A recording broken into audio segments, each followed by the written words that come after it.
دروازہ ہے، جہاد کا دروازہ ہے، زکوٰۃ کا دروازہ ہے، نماز کا دروازہ ہے۔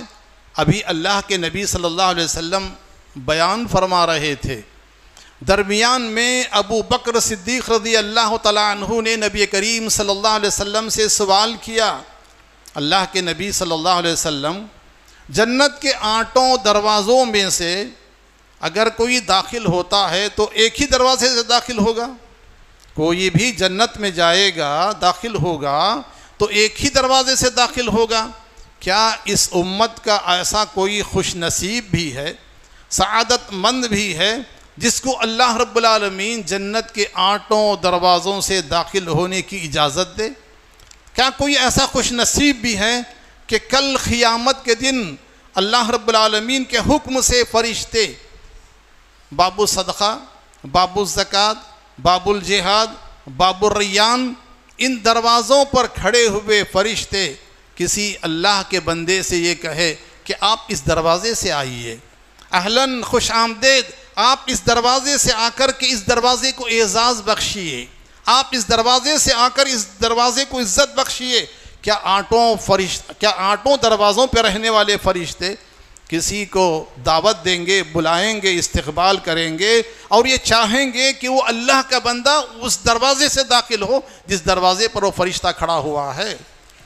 پیارے نبی جناب محمد الرسول اللہ صلی اللہ علیہ وسلم نے فرمایا ارجو ان تکون منہم، کہا ابو بکر مجھے امید ہے کہ تمہارا شمار، تم ان خوش نصیب لوگوں میں سے ہو، میری امت کے ان افراد میں سے ہو جنہیں اللہ رب العالمین جنت کے 8 دروازوں میں سے داخل ہونے کی اجازت دے گا۔ اور فرشتے اس سے کہیں گے کہ تم ہمارے دروازے سے آئیے، کہ آپ ہمارے دروازے سے آئیے۔ میرے بھائیو، یہ اعزاز، یہ مقام اور یہ مرتبہ، یہ درجہ ابو بکر صدیق رضی اللہ تعالیٰ عنہ کو جو ملا، اس کے اسباب، اس کے وجوہات کیا تھے؟ ایک دن اللہ کے نبی صلی اللہ علیہ وسلم نے خطاب فرمایا، اللہ کے نبی صلی اللہ علیہ وسلم نے واعظ فرمایا، صحابہ کرام میں نیکیوں کا ذوق و شوق، جذبہ پیدا کرنے کے لیے، ترغیب دلانے کے لیے اللہ کے نبی صلی اللہ علیہ وسلم اس طرح کے سوالات بھی فرمایا کرتے تھے، کیا کرتے تھے۔ آپ صلی اللہ علیہ وسلم نے پوچھا تم میں سے کون ہے آج جس نے روزہ رکھا ہے؟ ابو بکر صدیق رضی اللہ تعالیٰ عنہ نے کہا اللہ کے نبی میں نے روزہ رکھا ہے۔ آپ صلی اللہ علیہ وسلم نے سوال فرمایا تم میں سے کون ہے جس نے آج کسی غریب کو کھانا کھلایا ہے؟ کہا اللہ کے نبی صلی اللہ علیہ وسلم نے میں نے کھانا کھلایا ہے۔ اور آپ صلی اللہ علیہ وسلم نے فرمایا تم میں سے کون ہے جس نے آج جنازے میں شرکت کی ہے؟ کہا اللہ کے نبی میں نے شرکت کی ہے۔ پھر آپ صلی اللہ علیہ وسلم نے سوال فرمایا تم میں سے کون ہے جس نے آج کسی مریض کی عیادت کی ہے؟ تو میرے بھائیو، ابو بکر صدیق رضی اللہ تعالیٰ عنہ نے کہا اللہ کے نبی صلی اللہ علیہ وسلم نے میں نے یہ کیا ہے۔ اللہ کے نبی صلی اللہ علیہ وسلم نے ایسے سوالات کیوں فرمائے؟ اس لیے کہ امت کے افراد کی تربیت ایسی ہو کہ جب اور جس وقت کبھی بھی موقع ملے نیکی کرنے کا، ان کو چاہیے کہ فوراً نیکی کرنے میں ایک دوسرے سے آگے بڑھیں۔ کمپٹیشن ہونا چاہیے نیکی کرنے کے معاملے میں۔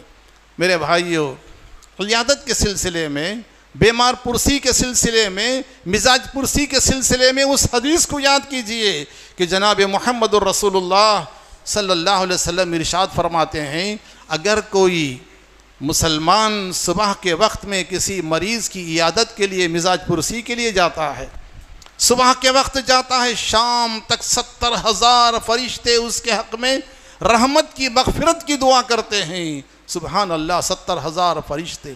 اور اگر کوئی شام میں جاتا ہے تو صبح تک اس کے لیے 70,000 فرشتے مغفرت کی، رحمت کی دعا کرتے ہیں۔ میرے بھائیو، آج ہم میں سے ہر کوئی جب ملاقات کرتا ہے تو کہتے ہیں کہ آپ ہمارے لیے دعا کیجئے، آپ ہمارے لیے دعا کیجئے۔ صرف زبانی دعا سامنے تھوڑی دیر کے لیے کہہ دیا تو کہہ دیا، نہیں کہا تو وہ بھی نہیں۔ میرے بھائیو، یہ کتنا بڑا کار خیر ہے، کتنا بڑا نیکی کا کام ہے کہ اگر کوئی کسی مسلمان بھائی کی عیادت کے لیے جاتا ہے، مزاج پرسی کے لیے جاتا ہے، 70,000 فرشتے، صبح میں جاتا ہے تو شام میں جاتا، صبح تک 70,000 فرشتے اس کے حق میں مغفرت کی دعا مانگتے ہیں۔ میرے بھائیو، ابھی اطلاع ملی کہ ہمارے داونگرے کے جو احباب عمرے پر تشریف لے گئے ہیں، ان میں سے بہت سے حضرات بیمار ہیں، دعا فرمائیے کہ اللہ تعالیٰ انہیں صحت دے، عافیت دے، تندرستی دے، شفا کاملہ عاجلہ عطا فرمائے، اور اللہ رب العالمین انہیں صحیح سلامتی کے ساتھ اپنے گھر، اپنے وطن واپس لے آئے۔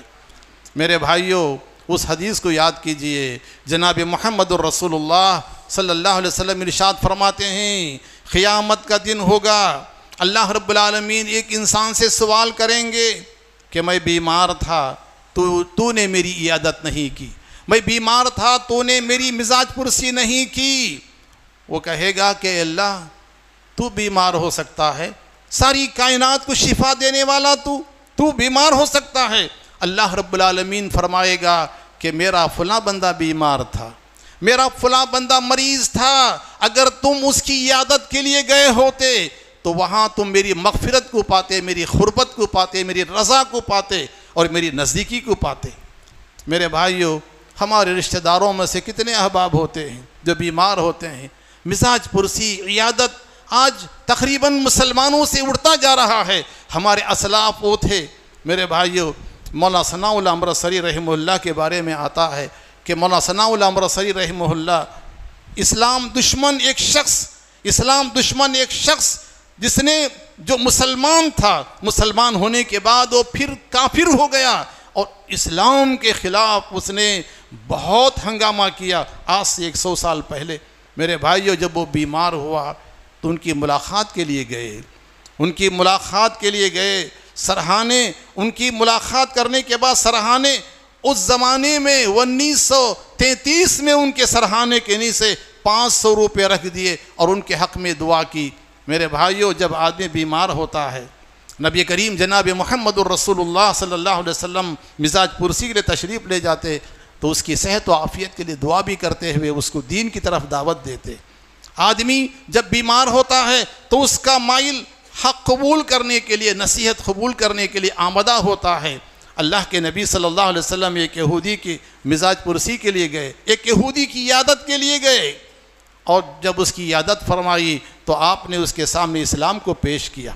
اس نے اپنی والد کی طرف دیکھا، والد نے اجازت دے دی تو اس کے بعد اس نے اسلام قبول کر لیا۔ نبی کریم صلی اللہ علیہ وسلم باہر آتے ہوئے آپ نے فرمایا اللہ کا شکر ہے جس نے ایک اپنے بندے کو جہنم کی آگ سے آزاد فرما دیا۔ مولانا ثناء اللہ امرتسری رحمہ اللہ نے 500 روپے رکھتے ہوئے اسلام کی دعوت دی، ان کو اسلام کی دعوت دی، اور چند مہینوں کے بعد وہ شخص پھر مسلمان ہو گیا۔ میرے بھائیوں، یہ ہماری ذمہ داری بنتی ہے کہ ہمارے عزیزوں میں سے، رشتہ داروں میں سے، دوستوں میں سے جو بھی بیمار ہیں ان کی عیادت کے لیے جائیں، ثواب کی نیت سے، اجر کی نیت سے، اور یہ سمجھ کر کہ ایک مسلمان کا دوسرے مسلمان پر، رشتہ داروں کا دوسرے رشتہ داروں پر یہ حق ہے، سمجھ کر جائیں، اور اللہ رب العالمین نے کسی کو طاقت دی ہے تو اس کی خدمت بھی کر کے آئیں۔ ہم میں سے کتنے افراد ایسے ہیں، ہم میں سے کون ایسا اللہ کا بندہ ہے جس نے اپنی کسی غریب مسلمان بھائی، اپنے غریب کسی رشتہ دار اور عزیز کی عیادت مزاج پرسی کی ہو اور اس کے بعد ان کے سرحانے بغیر کسی اطلاع کے چپکے سے ان کی مالی مدد کی ہو، نکل کر آ گئے ہوں؟ میرے بھائیو، یہ وہ نیکیاں ہیں جو کل قیامت کے دن ہمارے کام آنے والی ہیں۔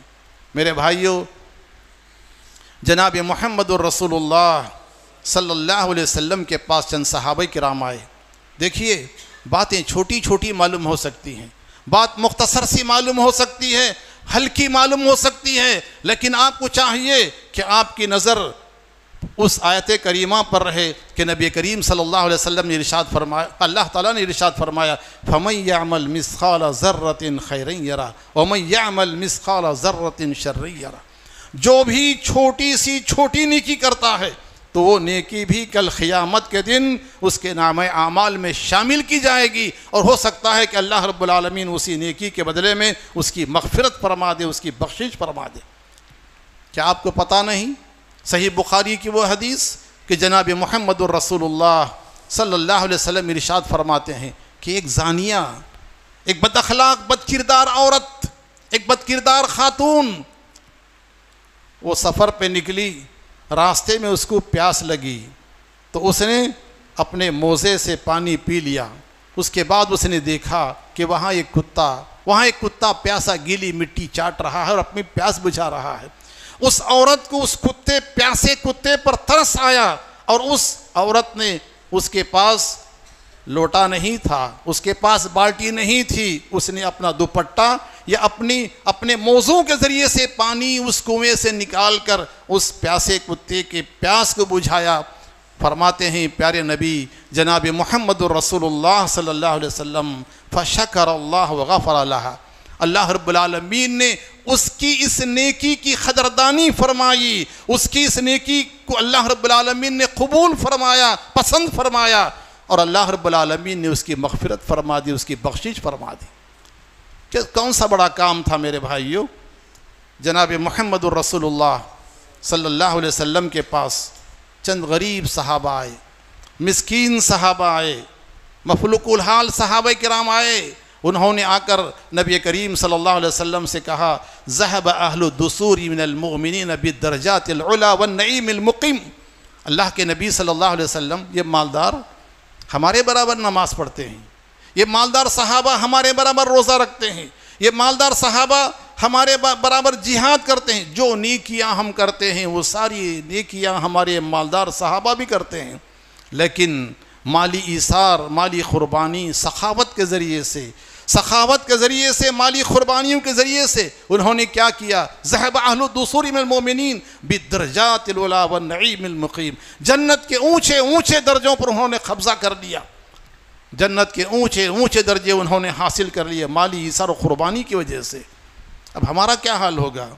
نبی کریم جناب محمد الرسول اللہ صلی اللہ علیہ وسلم نے فرمایا میں تمہیں ایک ایسا عمل بتاؤں گا کہ اگر تم وہ عمل کر لو تو اللہ کی ذات سے امید ہے کہ اللہ رب العالمین تمہیں بھی ان مالدار صحابہ کرام کے برابر جنت کے اونچے درجے تمہیں بھی اللہ عطا فرمائے گا۔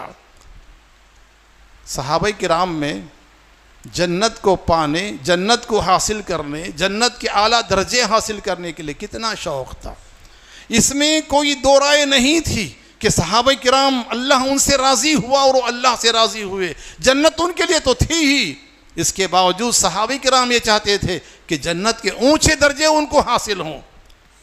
ہماری طرح نہیں کیسے بھی جگہ مل جائے تو کافی ہے، نہیں، جگہ ذریع مل جائے تو کافی ہے، نہیں، بلکہ جنت کے اونچے درجے مالداروں کے برابر حاصل کرنے کا جذبہ اور شوق اور تڑپ، دلی آرزو و تمنا ان صحابہ کرام میں تھی۔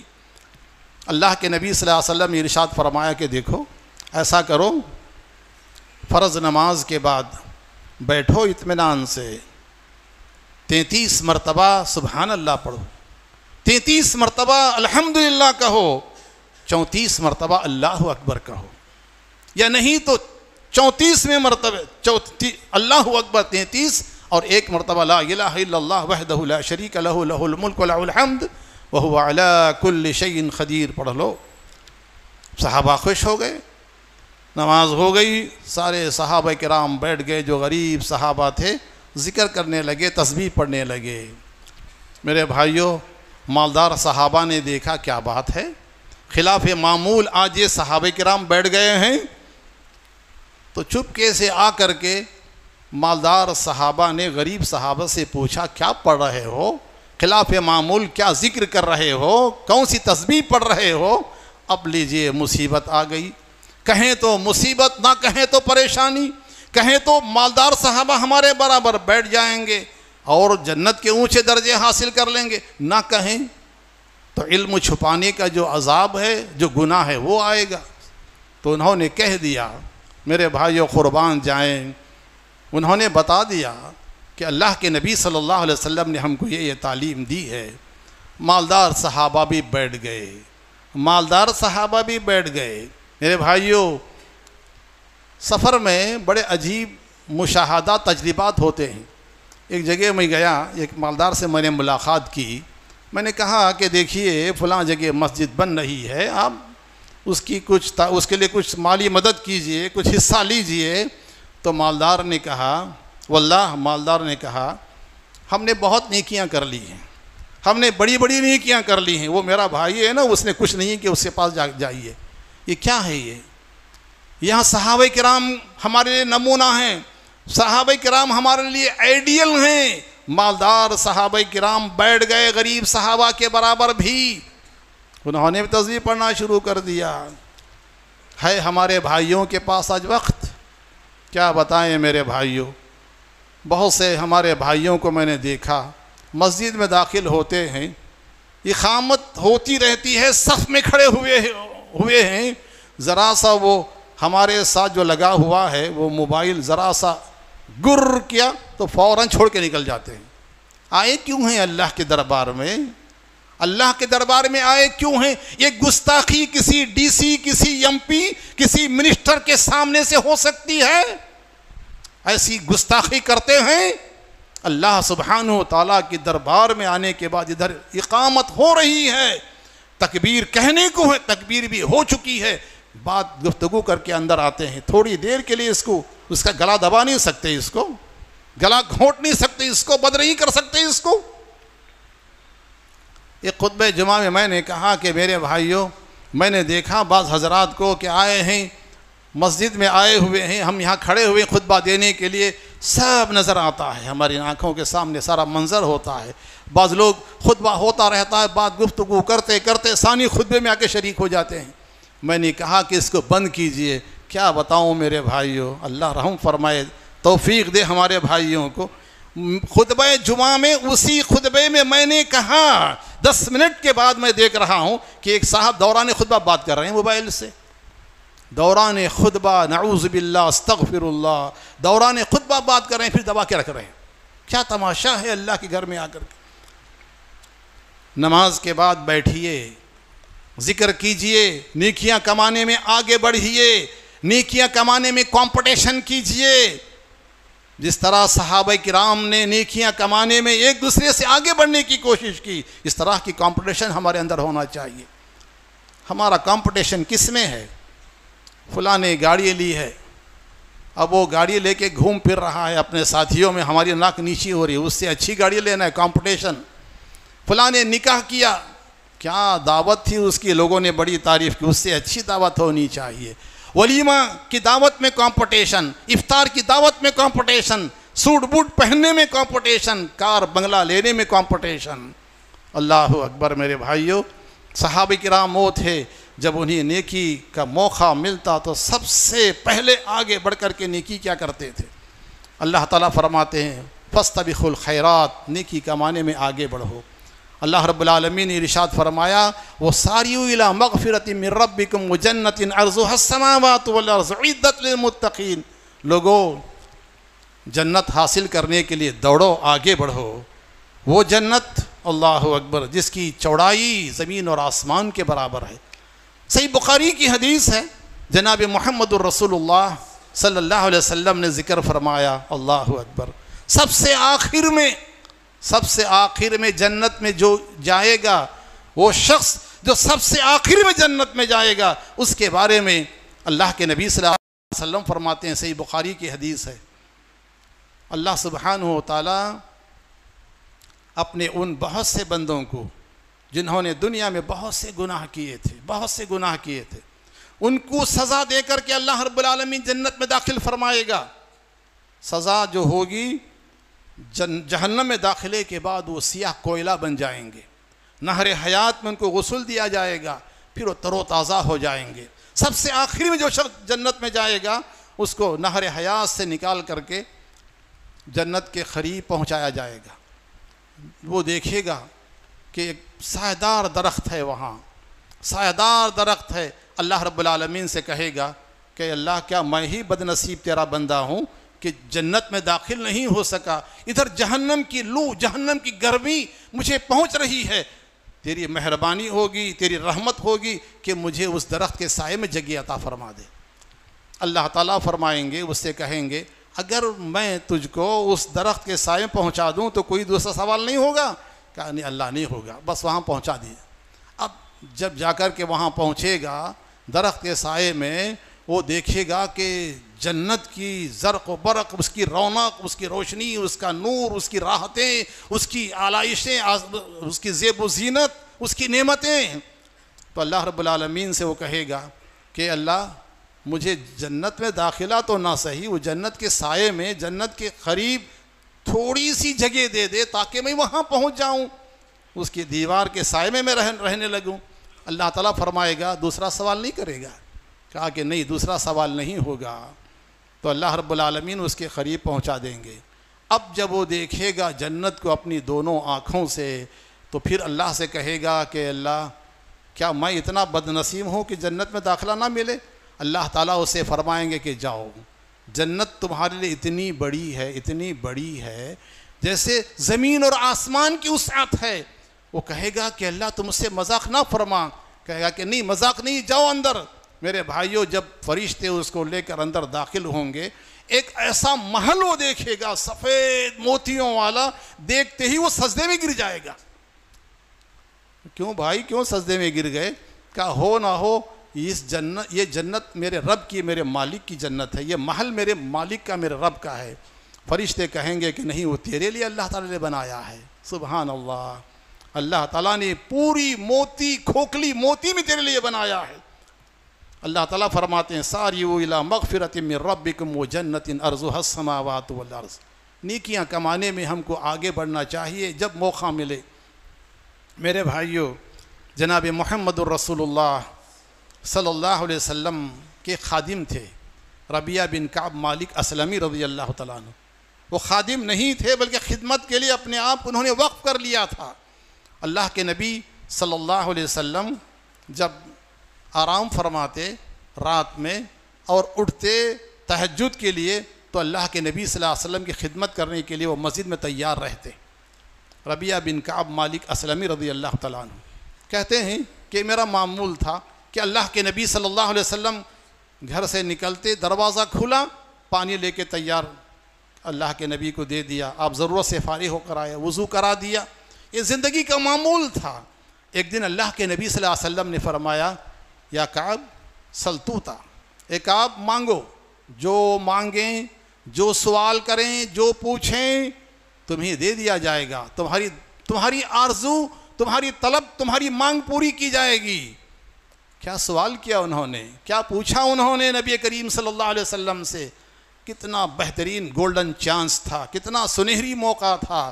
اسألک مرافقتک فی الجنہ، صحیح مسلم کی حدیث ہے۔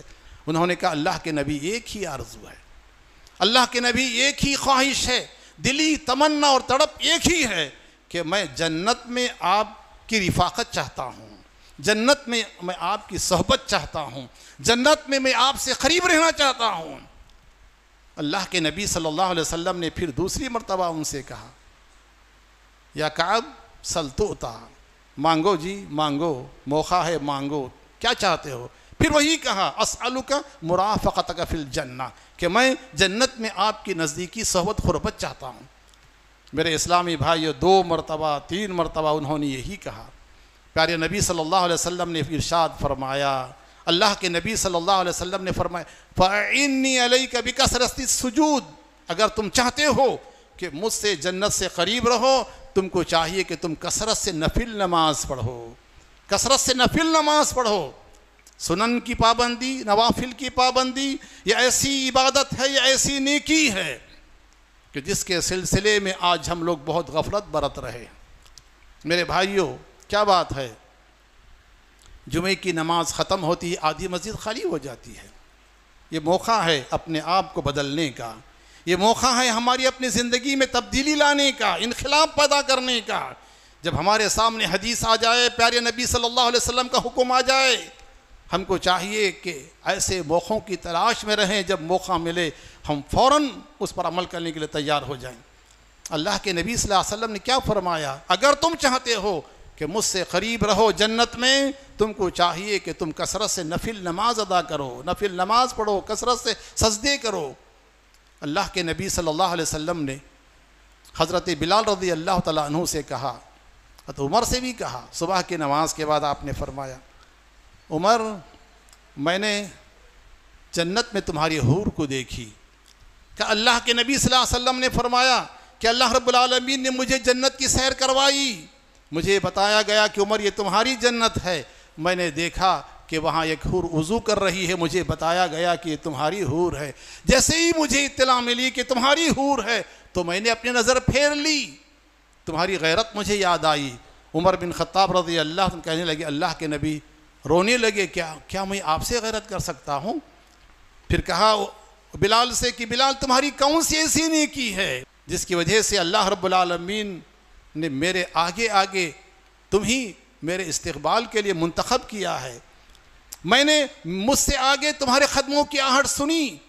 حضرت بلال رضی اللہ تعالیٰ عنہ نے کہا اللہ کے نبی صلی اللہ علیہ وسلم اللہ بہتر جانتا ہے کہ اللہ رب العالمین نے میری کون سی نیکی قبول فرمائی، البتہ مجھے اتنا معلوم ہے جب کبھی میں بے وضو ہو جاتا ہوں، جب کبھی میں وضو کر لیتا ہوں تو وضو کے ساتھ میں 2 رکعت نماز ادا کر لیتا ہوں، تحیۃ الوضو پڑھ لیتا ہوں۔ اللہ کے نبی صلی اللہ علیہ وسلم نے فرمایا تمہارے کثرت سجود، کثرت نوافل کی وجہ سے اللہ تعالیٰ نے میرے استقبال کے لیے تمہیں منتخب فرمایا ہے۔ میرے بھائیو، میں آپ کو یہ بتا رہا تھا، خطبہ مختصر ہوتا ہے کہ نبی کریم صلی اللہ علیہ وسلم نے صحابہ کرام کی جو تربیت فرمائی، اس تربیت میں سب سے پہلے اللہ کے نبی صلی اللہ علیہ وسلم نے عقیدے کی اصلاح کے ساتھ ساتھ مسلمانوں کے ساتھ ہمدردی کرنے، خیر خواہی کرنے، ان کے بھلا چاہنے کا اللہ کے نبی نے اس کا حکم دیا ہے۔ اللہ کے نبی صلی اللہ علیہ وسلم نے ارشاد فرمایا الدین النصیحہ، دین کیا ہے، دین کا مطلب کیا ہے، دین کا معنی کیا ہے، دین کا مفہوم کیا ہے، سمجھنا چاہتے ہو سمجھ لو۔ اللہ کے نبی نے فرمایا الدین النصیحہ، دین ہمدردی خیر خواہی کا نام ہے۔ کس کے ساتھ ہمدردی؟ بزرگوں کے ساتھ، بچوں کے ساتھ، بڑوں کے ساتھ، اللہ کی کتاب کے ساتھ، رسولوں کے ساتھ، مسلمانوں کی امام کے ساتھ، علماء کے ساتھ اور عام مسلمانوں کے ساتھ ہمدردی خیر خواہی۔ ہمارا حال یہ ہے کہ بعض حضرات اللہ کے حقوق ادا کرنے میں بہت ماشاءاللہ پابند ہیں، چاق و چوبند ہیں، اللہ کی عبادت تو 5 وقتہ نمازی ہیں، روزے دار ہیں، حاجی ہیں، عمرے کر رہے ہیں، لیکن بندوں کے حقوق کے معاملے میں وہ کوتاہی برت رہے۔ کل قیامت کے دن یہ آپ کے نمازیں، یہ آپ کا حج، یہ آپ کی قربانیاں کچھ کام نہیں آئیں گی اگر ہم نے اور آپ نے اللہ کے بندوں کے حقوق ادا نہیں کیے۔ میرے بھائیوں، دین ہمدردی خیر خواہی کا نام ہے۔ ایک حدیث یاد آئی، پیارے نبی صلی اللہ علیہ وسلم نے ارشاد فرمایا، اللہ کے نبی صلی اللہ علیہ وسلم ارشاد فرماتے الساعی علی الارملۃ والمسکین کالمجاہد فی سبیل اللہ، بیواؤں، یتیموں، غریبوں، مسکینوں کے لیے کوشش کرنے والا، مالی مدد کرنے والا، اور ہر طرح سے جب اس کو موقع ملے ان کی مدد کرنے والا، اس کا مقام، اس کا مرتبہ، اس کا ثواب، اس کا اجر مجاہد فی سبیل اللہ کی طرح ہے، مجاہد فی سبیل اللہ کی طرح ہے۔ آج میں اپنے ادارے کے لیے مالی تعاون حاصل کرنے کے لیے آیا ہوں، اس لیے حدیث نہیں پیش کر رہا ہوں، اپنے دلوں سے نکال دیجئے۔ اللہ رب العالمین اگر میں یہ کام نہیں کیا تو اپنے دوسرے بندوں سے اللہ یہ کام لے گا، اگر آپ میں سے کسی نے مدد نہیں کی اللہ کسی اور کو اتارے گا آسمان سے مدد کرنے کے لیے، اس لیے میں نہیں کہہ رہا ہوں، دل سے نکال دیجئے۔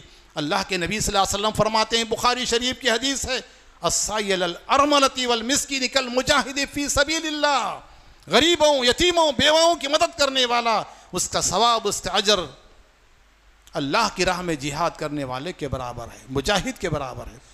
کالخائم لا یفطر وکالصائم لا یفطر، اور اس تہجد گزار کی طرح ہے جو ساری رات نماز پڑھتا ہے، تھکتا نہیں ہے، دلچسپی سے خشوع خضوع سے نماز پڑھتا ہے، اس تہجد گزار کی طرح ہے، یا اس روزے دار کی طرح ہے جس کا روزہ ناغا نہیں جاتا ہے۔ میرے بھائیوں، آپ سمجھتے ہیں اور بہت سے لوگوں کو میں نے سنا کہتے ہوئے کہ اس وقت کوئی غریب نہیں ہے۔ آپ غریب نہیں تو نہیں ہوں گے، کیا آپ یہ سمجھتے ہیں کہ سب لوگ مالدار ہیں؟ کیسے دنیا میں لوگ موجود ہیں اس روئے زمین پر؟ ہو سکتا ہے کہ ہمارے عزیزوں میں سے ہو، رشتہ داروں میں سے ہو، دوستوں میں سے ہو، ساتھیوں میں سے ہو، ہاتھ پھیلا کر آپ سے نہیں مانگتے ہیں، مسکین بن کر آپ کے پیچھے نہیں پڑتے ہیں، آپ کو پریشان نہیں کرتے ہیں، ان کے چہروں سے ظاہر یہ ہوتا ہے کہ وہ بے نیاز ہیں، لیکن حقیقت میں وہ ضرورت مند ہوتے ہیں۔ میرے بھائیوں، میں جانتا ہوں اس یتیم بچے کو،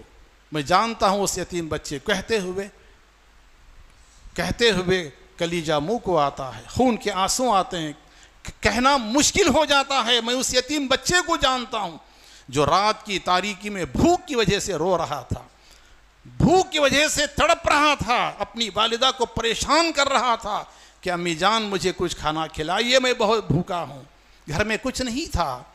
ماں نے سوچا، بہت سمجھایا، منانے کی بہت کوشش کی، بچہ ماننے کو تیار نہیں تھا۔ ماں کے ذہن میں ایک ترکیب آئی، ماں نے کہا بیٹا تمہیں پتہ ہے کہ رات کی تاریکی میں، رات کے وقت جب تم آرام کرتے ہو، ابا آتے ہیں ابا گھر آتے ہیں، اگر تمہارے رونے کی آواز سن لیں تمہارے ابا واپس چلے جائیں گے، اس لیے تم رونا بند کر دو، ابا آئیں گے تو میں تم کو اٹھاؤں گی، تمہاری پریشانی ظاہر کروں گی، ملاقات کرواؤں گی، ابا سے کہہ دینا، ابا تمہارے لیے سارا انتظام کر دیں گے۔ میرے بھائیو، اللہ گواہ ہے اس بات پر، اتنا سنتے ہی وہ یتیم بچہ خاموش ہو گیا، اس کا رونا بند ہو گیا۔ صبح اٹھنے کے بعد وہ اپنی امی سے کہتا ہے کہ امی جان ابا آئے تھے۔ امی کہتے ہیں کہ بیٹا ابا آئے تھے، رات میں ابا آئے تھے، میں نے تم کو بیدار کرنے کی بہت کوشش کی لیکن تم گہری نیند میں تھے، تم بیدار نہیں ہو سکے۔ ایسی بھی زندگی گزارنے والی بیوہ خواتین اور یتیم بچے موجود ہیں، ان کی خبر گیری کرنے والا کون ہے؟ آج ہمارے بھائیوں کو، آج ہماری بہنوں کو کپڑے پہننے سے زیادہ الماریوں میں جوڑنے کا بڑا شوق ہے، دیکھ کر کے ان کا جی بھرتا ہے۔ اور ہماری مائی بہنیں تو 150 200 کپڑے، گھر میں اتنے کپڑے موجود ہیں کہ ساری زندگی پہنے تو پھٹے نہ پائیں، لیکن توفیق نہیں ہوتی کہ کسی یتیم، کسی غریب، کسی مسکین جو پڑوسیوں میں سے ہیں، رشتہ داروں میں سے ہیں، اپنوں میں سے ہیں، کہ ان کے لیے کچھ عید کے موقع پر لا کر کے 2 جوڑی کپڑے، 1 جوڑی کپڑے ان کے لیے اللہ کی راہ میں دے دیں، تاکہ یہی چیز ان کے آخرت میں مغفرت کا سبب بن جائے۔ ہے کوئی ایسے؟ زندگی میں انقلاب پیدا کیجیے۔ اللہ کے نبی نے فرمایا دین ہمدردی خیرخواہی کا نام ہے۔ میرے بھائیوں، کیا بتائیں کہتے ہوئے، شاید آپ کو یقین آئے کہ نہ آئے، کتنے ایسے اللہ کے بندے ہیں۔ میں نے دیکھا ہے اس شخص کو بھی، مسجد کے امام کو لوگ سمجھتے ہیں کہ مؤذن و امام بہت خوشحال رہتے ہیں، لوگ آ کر کہتے ہیں مولانا ماشاءاللہ کتنے خوشحال ہیں، ان کی پریشانیوں کو آپ کیا جانیں۔ میں جانتا ہوں اس امام کو جو میت جنازے پر اڑایا جانے والا کپڑا ہوتا ہے، اس کو دھو کر پاک صاف کر کے کپڑے پہنا کرتے تھے اور قوم کی، ملت کی خدمت کیا کرتے تھے۔ اللہ تعالیٰ فرماتے ہیں لا يسألون الناس الحافا يحسبهم الجاہل اغنیاء من التعفف۔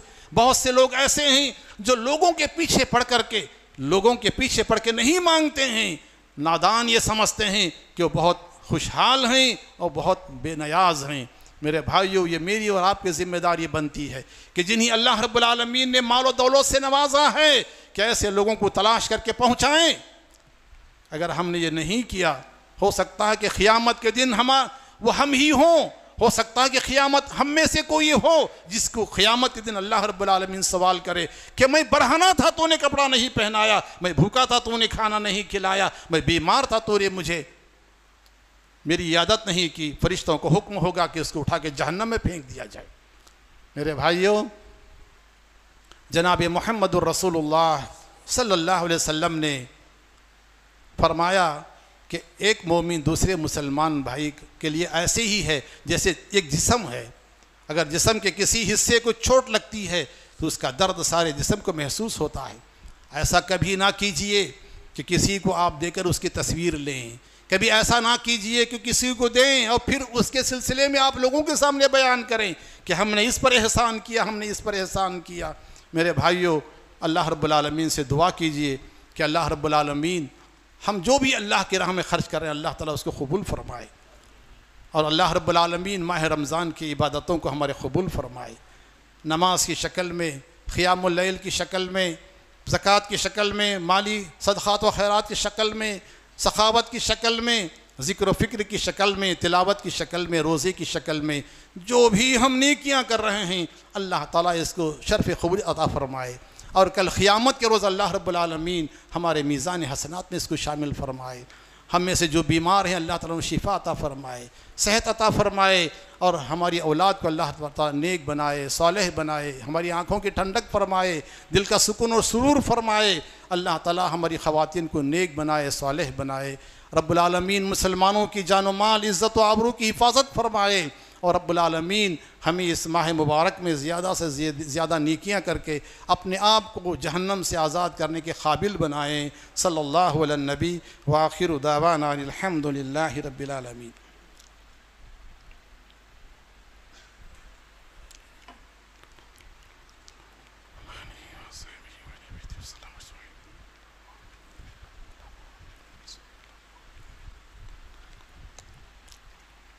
ان الحمد لله حمدا كثيرا طيبا مباركا فيه اعوذ بالله من الشيطان الرجيم بسم الله الرحمن الرحيم ان الله وملائكته يصلون على النبي يا ايها الذين امنوا صلوا عليه وسلموا تسليما اللهم صل على محمد وعلى ال محمد كما صليت على ابراهيم وعلى ال ابراهيم انك حميد مجيد اللهم بارك على محمد وعلى ال محمد كما باركت على ابراهيم وعلى ال ابراهيم انك حميد مجيد۔